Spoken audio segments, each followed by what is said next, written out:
Hello, hi guys! Magandang hapon sa inyong lahat. This is Chi Rodriguez from my Sagari channel, a faith healer, also mata reader. So ngayong hapon, natatagal natin ang nagsabisay ng ating mga gabay. This is a weekly gabay for the month of January 18 hanggang January 24 for the sign of Taurus. So Taurus, maraming salamat for your wonderful reading. So guys, tignan natin na ng messages and of course advices as spirit guides ang ating masasaga for today's video. Kaya naman kayang energy or kaganapan sa buhay ng mga Taurus ang ating mahagilap. So guys, this reading is a general reading lamang, hindi lahat makaka-resonate. Kunin lamang po ang makaka-relate sa inyo and comment down below kung kaninong energy ang ating nasaga. And of course, don't forget to like and subscribe my channel and hit notification bell for more videos update. And of course, maraming salamat po sa mga walang sawang pagsuporta sa aking channel, lalo na hindi nag-skip ng ads. Naway pagpalain kayo ng Diyos at may kapal, siksik liglig na gumapaw biyay manubalik sa inyo. So guys, andito na ang mensahe sa iyo ng ating mga gabay for weekly gabay for the sign of Taurus. Angel Spirit Messages, give me an information. Ano kayang masasagap natin for today's video? So, there's a Two of Pentacles. So, there's a balance. So, kailangan mo maging balase, no? And because there's an information dito by the higher friend, so there's a lesson learned. No, may mga bagay dito na kailangan mong pag-isipan or isa lang alang, no? And because parang dapat mong natutunan, 'di ba? Parang kumbaga nangyari na to from the past na sinasabi sa dito na kailangan na kumbaga natuto ka na. There's a King of Cups, there's a devoted and supportive person. No? At the same time, there is a Page of Pentacles, so there's an investment, manifestation. So, there's an information na kailangan mo mag-invest or kailangan mong, kumbaga magkakaroon ng manifestation dito or something new plans, no? So, new ideas, additional messages. And of course, there's an information dito na, tingnan natin. Additional, there's a magician. So, there's a manifestation. May mga bagay na unti-unti ka na mamamanifest dito. Na may mga bagay na unti-unti ka na matutupad. Magician is the power. Kumbaga, power of God. No? Sinasabi na magician is creations, no? Or creator. So, sinasabi dito, there is a King of Swords. There is a truth, no? Kumbaga, there's a truth. So, ibig sabihin naman, nandito yung katotohanan, no? Kumbaga, there's a stop the pattern. Pinuputol dito yung mga bagay na walang kaugnayan sa, diba? Or walang katuturan, or walang, hindi nagsiserve sa kanya, no? Or walang benefit sa huli. Ganon. So, let's see what is the Two of Pentacles. So, there's the Sun card. So, there's a pure positivity. So, magkakaroon ng magandang outcome dito at magkakaroon ka ng balance, emotional, practical, spiritual, and material. At the same time, there's a King of Pentacles, so may security. So, natuto ka na kung paano mo pangangalagaan at puproteksyonan yung finances mo. Let's see what is the King of Cups. So, there's an information dito with the lovers. So, there's an information talaga na may, itong tao na to is mahal na mahal ka. Itong tao na to ay talagang, diba? Talagang, there's a information na parang, there's a spark, no? And there's a chemistry. So, there's a deep soul connection. And of course, there's a soul contract talaga, guys. So, let's see what is the Page of Pentacles. So, some of you, if you are single, may darating na taong magmamahal sa'yo. And if you are taken, if you are a husband and wife, or either there's a partnership, so there's an information na itong partner mo ay mahal na mahal ka. So, let's see what is the Page of Pentacles. So, there is a Knight of Pentacles. So, there is a security. So, ibig sabihin, maging secure ka sa pinaghirapan. Of course, kailangan maging practical ka, no? Sa, kumbaga, sa bibilin mo or pupundar mong bagay, di ba? Kumbaga, kailangan alam mo na kumbaga, itong gagawin mo or kumbaga i-invest mo, alam mo kumbaga habang tumatagal mas lalong nagiging mataas yung value niya. Dapat ganun ka mag-isip na habang tumatagal dapat nag-grow or nagde-develop yung situation. And of course, there's the Moon card, represent the truth reveal, illusion and dreams coming true. Maaring mamamanifest mo to with the magician. So, and of course, there's a magician, the Moon card represent, parang may nasisense din ako dito na there's a hidden agenda or something hidden enemy. So, ibig sabihin dito, guys, no? Some of you may something an orasyon, no? Parang nasense ako na may orasyon ako na-sense dito. So, let's see what is the King of Swords. So, there's a Full card. So, there's a leap of faith, no? Kumbaga, sinasabi dito, magtiwala ka. Iaalis ni God yung mga bagay na, kumbaga, alam niyang walang benefits sa'yo, or alam niyang hindi mag-serve sa'yo, alam niyang sisirain ka lang, alam niyang ginagamit ka lang. Parang ganon. Kumbaga, iaalis niya. So, let's see what is the Two of Pentacles and of course, the Sun card.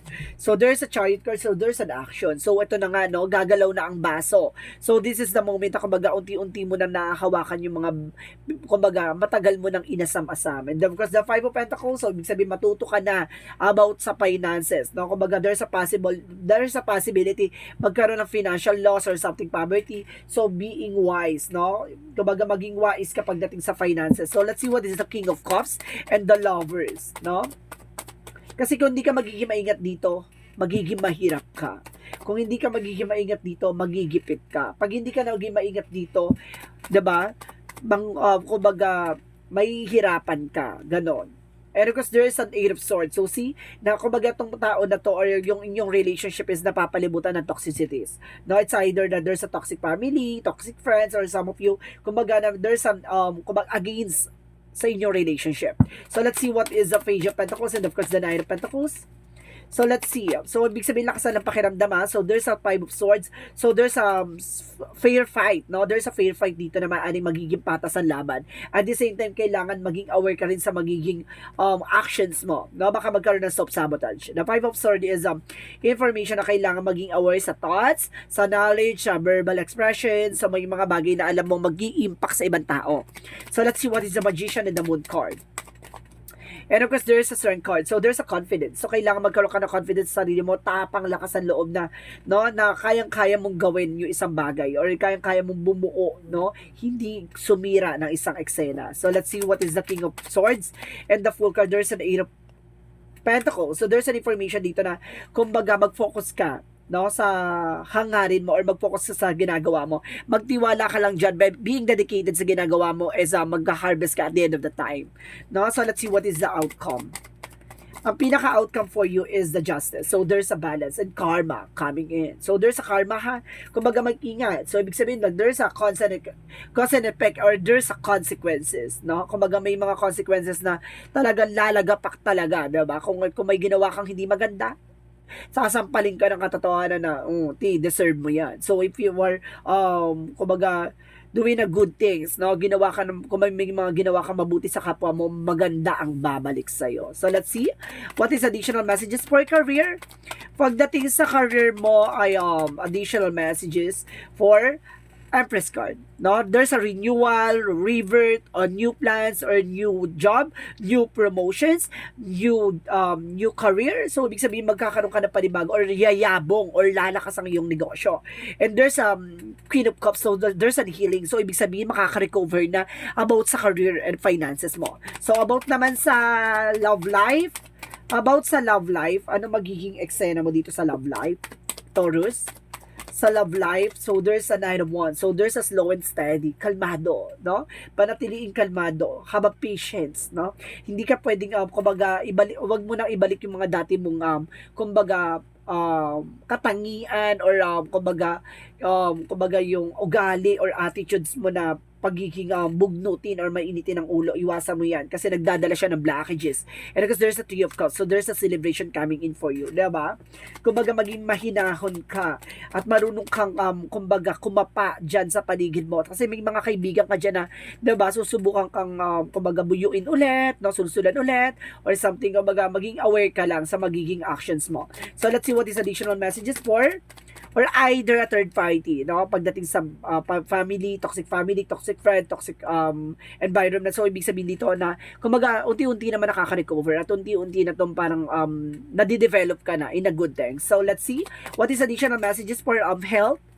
Sa health mo naman ay the Four of Wands. So, there's a celebration. Oh my God. So, ibig sabihin dito, pagdating sa health mo ay maaaring makaka-recover ka na, fully recover na mangyayari dito. And of course, there's the Hermit card with the soul searching. Kumbaga, in the reverse, ibig sabihin na naunawaan mo na about sa spiritual na yung nararamdaman mo, it's not ordinary, no? Kumbaga, it's all about magic, no? Ibig sabihin, it's all about, kumbaga, black magic involved. So, ibig sabihin, naunawaan mo at nalaman mo na hindi normal ang nararamdaman mo. So, there is a possible na nagpagamot ka na or kumbaga, ginamot ka na, no? So, if you are Taurus na hindi pa nagpagamot, so, possible na kailangan mo magpatingin sa albularyo, ha? Na para mabasag at maalis na kagad yung kamalasan, karamdaman, no? At sumpa pagdating sa relasyon na ginawa ng taong ito, no? So, let's see what is the magical fairy messages. For magical fairy messages, angel spirit guides, Pero kasi sinasabi dito, there's an easy does it. So, ibig sabihin, stop trying so hard to control everything and all that doors will offer for you. Ibig sabihin dito, iwasan mong pilitin yung isang bagay na alam mong hindi pa hinog o hindi pa kaya. No, kumbaga, hayaan mo siyang mangyari, unfold it naturally. Hayaan mo mangyari yan, no? Ayon sa kalooban ng Diyos. Maganda yung, kumbaga, pinagkakaloob kaysa pinipilit natin yung isang bagay na hindi pa pwede at hindi sa'yo. Ganon. So, pagtanggap, no? So, let's see what is the yin and yang oracle card. Pero kasi sinasabi dito, guys, there's a trust divine timing. So, see, I told you, no, magtiwala ka when it comes pagdating sa blessings, pagdating sa destiny, ibibigay ni God yan kung talagang para sa'yo. Diba? Magtiwala ka sa ipagkakaloob. Diba? So, let's see additional messages. And kasi sinasabi dito, there's an apology. So, there's an apology coming in for you. May hihingi ng tawad, no? Hihingi ng kapatawaran dito, or sorry. And there's a thoughts, no? So, ibig sabihin dito, marami pupasok sa iyong isipan, no? Nag-overthink ka or something na being paranoid. So, iwasan mo yan. And there's a healing. Magkakaroon ka na raw ng healing dito, no? So, let's see what is additional messages for Angel Spirit Guides. For Angel Spirit Guide, please give me information. So, there's a nutrition. So, kailangan mo na fruit and vegetable. So, ibig sabihin, mahina ka sa fiber. Mahina ka sa, diba, sa mga gulay-gulay. So, kailangan mo yan. At the same time, there's a freedom. No? Kumbaga, makakawala ka na, makakalaya ka na. No? Sa bangungot ng nakaraan. Bangungot ng nakaraan. So, let's see what is the romance angels. What is the romance angel? So, romantic feeling. So, there's your feelings are real and worth exploring. So, ibig sabihin dito, kumbaga maganda na yung estado pagdating sa relasyon mo, no? Kumbaga, it's all about love and care. Taray! Ayun guys, there is some codependency. So, there's an addictions are affecting your romantic life. So, iwasan mo yung mga bagay-bagay na kumbaga na nakaka-apekto sa inyong relationship, no? Yung mga kumbaga baka addictus ka sa mga gantong bagay, no? Kumbaga iwasan mo yung mga hilig-hilig mo na alam mo nakaka-apekto sa inyong relationship. So, let's see what is Archangel Raphael. Archangel Raphael messages. Archangel Raphael messages. Give me one more. Another messages for Archangel Raphael. Okay. Increase your energy. Palakasin mo ang iyong enerhiya, no? Sinasabi sa'yo dito, kailangan mo magpahinga, or kailangan mo kumbaga bibigyan ka ng kaliwanagan dito about sa iyong health, no? Kumbaga magbo-boost to ng na energy mo, no? Kailangan mo mag-boost ng energy, ganon. So, let's see, or meditate. So, kailangan mo mag-meditate. And there's a denial, no? Angel Spirit, sinasabi dito na, kumbaga, in-acknowledge mo yung fear, no? Nire-replace mo yan ng awareness. So, hindi sa natatakot ka, no? Kumbaga nangangamba ka lang sa magiging situation or para magiging aware ka lang, no? Kumbaga pinapaalam lang sa'yo yung posibleng mangyari. Hindi sa tinatakot ka, ganon. And there's a failure. So, ibig sabihin, may mga something mistakes or something rejections, disappointment na kumbaga opportunity yan ni God para matutunan mo yung mga bagay-bagay na, kumbaga, have a patience, no? So, let's see, kasi ang masyadong ang Taurus kasi is a very aggressive person. Kumbaga pagdating sa mga temptation, pagdating sa mga bagay-bagay, kumbaga, basado silang padalos-dalos. So, ibig sabihin nito, kailangan nyo maging mahinahon. No? Kaya nagkakamali. There's a passion. So, there's an information na gawin mo yung mga bagay na makakapagpasayo sa'yo, yung hilig mo. At the same time, there's a perception. Baguhin mo yung mindset mo. No? Additional messages. Let's see what is the Archangel Michael messages. So, let's see what is the Archangel Michael messages for you. Archangel Michael messages for you. So, your inner guidance is really trustworthy. Yung mga gabay mo, mapagkakatiwalaan daw yan. And explore your option. Napalawakin mo yung mga bagay-bagay pa na makakatulong sa'yo kung paano ka magde-develop bilang isang tao at paano mo madidiscover yung mga bagay or skills, kakayanan or abilities mo na alam mo makakatulong at kumbaga magkakaroon ka ng growth and expansion dyan. No? Papalawakin ang kaalaman, papalawakin ang kaisipan, no? Parang marami kang matututunan pa. No? Kumbaga alamin mo yung mga bagay na makakapagpasaya sa'yo at yung mga bagay na alam mong mapapalawak ka at kumbaga madadagdagan yung kaalaman mo sa mga bagay-bagay, no? So, Monsology, sa madaling salita, huwag kang matakot magtanong. Huwag kang matakot sumubok, no? And there's a Monsology for expect the powerful change. So some of you guys, no, may mga pagbabago magaganap na hindi mo ina-expect, or may mga bagay na pagbabago na ina-expect mo na something changes na kumbaga magpapabulabog at magpapasabog sa eksena mo. And there's your hard work is paying off, no? Kumbaga lahat ng mga pinaghirapan mo, no? Or lahat ng mga sacrifices mo, lahat ng mga kumbaga sakripisyo mo, paghihirap mo, lahat ng mga naranasan mo ay maaaring may kabayaran na, no? So, let's see what is additional messages. So, ngayon, nalalasap mo na yung mga bagay-bagay na kung ano man yun dapat ay deserve mo. Diba? So, let's see what is additional messages for angel spirit, guys. So, ibig sabihin, kung gumawa ka ng mabuti sa kapwa mo o gumawa ka ng, kumbaga nag-invest ka ng maganda sa nakaraan mo, ibig sabihin dito, magiging maganda ang kasalukuyan mo. Diba? Ganun yon. And there's a growth and God energy. So, see, there's the sun card. So, there's a possible talaga na binibigyan ka ng maliwanag na bukas. No? Binibigyan ka ng mas masaganang bukas. The God energy is here. So, there's a possible na talagang ginagabayan at pinoproteksyonan ka at kumbaga inilalatag sa'yo yung magandang bukas na inaasam-asam mo. And of course, there's an information by the teacher and guardian. So, ginagabayan ka, no? May mga bagay lang na kailangan mong matutunan pag nagkakamali ka. May mga bagay na kailangan mong malaman pag yung mga bagay na hindi mo pa nalalaman. At the same time, there's a past over loved ones. So, there's a support by your ancestors, no? May mga gumagabay sa yung mga mahal mo sa buhay na yumao, no? Pinoproteksyonan ka at pinangangalagaan ka, inaalis ka sa mga bagay na alam niyang hindi makakabuti sa iyo. So, let's see what is the energy. Let's see what is the energy. So, let's see what is the energy. So, there's a goddess of the moon. So, binibigyan ka dito ng revelasyon. Binibigyan ka ng something, an intuition and visions na kumbaga pinapasilip sa'yo yung mga bagay na mangyayari sa hinaharap. And man holding a coin. So, some of you, if you are a man, ikaw yung mahawak ng finances. If you are a woman, yung person mo yung may hawak ng finances. So, let's see what is additional messages for angel spirit, guys. Additional messages po. So, there's a forge, don't follow. So, may mga bagay dito na, kumbaga, yung mga hinihiling mo, no? Yung mga bagay na gusto mo mangyari, no? Kumbaga, kailangan mong pangunahan. Kailangan mong, kumbaga, maging leader, no? At gusto, kumbaga kailangan mong pamunuan, sa madaling salita, pamunuan at kailangan mong gawin, no? Kumbaga hindi yan magbabago, hindi mo yan makukuha hangga't hindi ka nagte-take ng action. 'Di ba? Ganun 'yun, hindi lang tayo pwedeng kumbaga umasa. Hindi pa tayo pwedeng umasa sa swerte lang. So, kailangan natin mag-take ng action. At the same time, there's a lost land. So, you done this before. Nagawa mo na to dati, no? Nangyari na to from the past. It's either past life mo. Maaaring nakuha mo to, naranasan mo na to. So, ibig sabihin dito, malalagpasan mo to. So, let's see what is the Jesus loving quotes. Ano ba sinasabi ni Jesus sa'yo dito, guys? Taurus? So, heal the sick that they're in.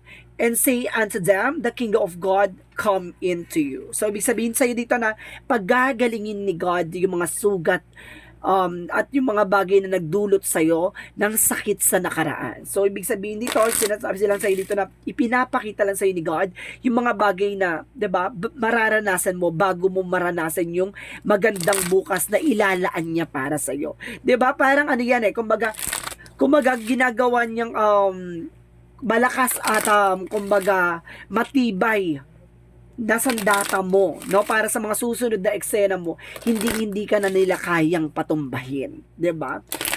Kumbaga ganon, you are being a warrior of your own life. So let's see what is the angel's answer.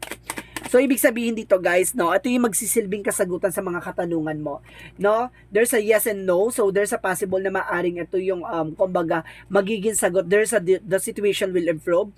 Maaring ito na yung unti-unti na magbago yung sitwasyon mo. At the same time, sinasabi rin sa'yo dito, the helpful people, marami kang tinulungan tao.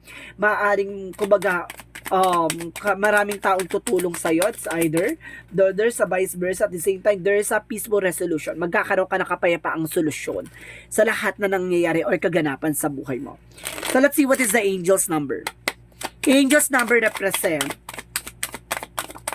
0. I am limitless, no? Pagdating sa iyo walang limitado. Pagdating sa iyo, no, kumbaga there is no end and there is no beginning.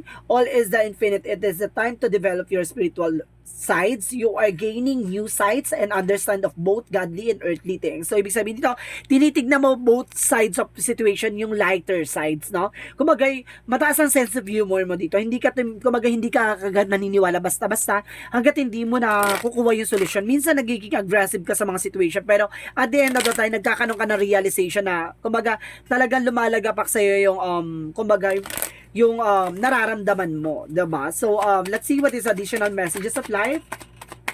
Messages of life represent hope, no? May pag-asa. As I enter the great school of life, I hold tight to the faith in God. God loves me, guides me, and guards me in every situation and encounter, regardless of what I confront. I trust that in true nature, today I welcome life. I know the light will always return and there will always be infinite possibilities for me. Ibig sabihin dito talagang binibigyan ka ng pagkakataon o bibigyan ka ng pagkakataon ng Panginoon para bumawi, no? Para maranasan mo yung mga bagay-bagay na gusto mong maranasan. At the same time, kumbaga pinangangalagaan ka at pinoproteksyonan ka na this time, no? Inaalis ka na sa mga taong makakasama at hindi makakabuti sa'yo. Tandaan mo, magtiwala ka sa Panginoon, magtiwala ka sa Ama, magtiwala ka sa mga taong kumbaga nasa paligid mo na naging instrumento ni God, kaya sila umalis, kaya sila nawala sa paligid mo, nawala sila sa buhay mo, kasi may rason si God, no? Kumbaga sinasabi sa iyo dito na maniwala at magtiwala sa Puong May Kapal. So this is a weekly gabay for the month of January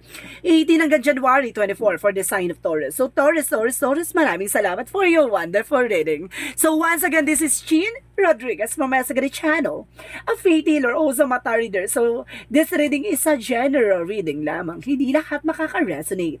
Kunin lamang pa makaka-relate sa inyo and comment down below kung kaninong energy ang ating nasagap. And of course, don't forget to like and subscribe my channel and hit notification bell for more videos update. And of course, maraming salamat sa mga walang sawang pag-suporta sa aking channel, lalo na hindi nag-skip ng ads. Naway pagpalay kayo ng Diyos at may kapal, siksik digdig na gumapaw ang biyay man ng balik sa inyo. And of course, maraming salamat po and see you in the next video. Bye-bye and babush!